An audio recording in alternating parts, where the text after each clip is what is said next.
In this video, I will show you how to get Roblox on any TV you have. Now, over here, I have a Hisense Smart TV, but it doesn't matter the type or brand of TV you have. Whether you have an Android TV, a Google TV, a Samsung, LG TV, by the end of this video, you should be able to get and access Roblox on any TV you have. Now, basically, what you want to do first and foremost is to make sure that your TV is actually connected to the internet, and then you want to head over to the browser of your TV.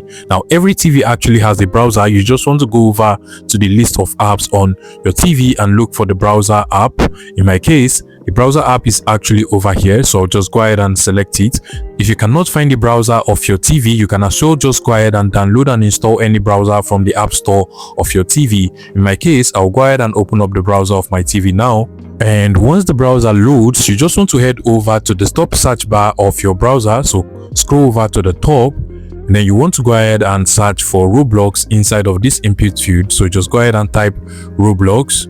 And once you're done, go ahead and click on the enter button at the bottom over here. Now, this is actually going to go through the Google search result and give us websites we can actually access Roblox from using the browser. Now, what you just want to do is to go ahead and click on the official Roblox website over here, which is basically roblox.com. And now you want to go ahead and enter your Roblox account details. So you want to go ahead and enter your date of birth, enter your preferred username, and then go ahead and enter your password as well. And finally, you want to go ahead and select your gender, or you can just leave that. It is actually optional. Then go ahead and click on the sign up button over here. And just like so, I can now access Roblox on my TV and get to use Roblox without any issue. You can go ahead and complete your setup process afterwards by just entering your email. But basically, from over here, you can go ahead and start playing all of your Roblox games directly from here without any issue. If you find this video useful, please make sure you smash that like button and subscribe to this YouTube channel for more interesting tech tips like this one.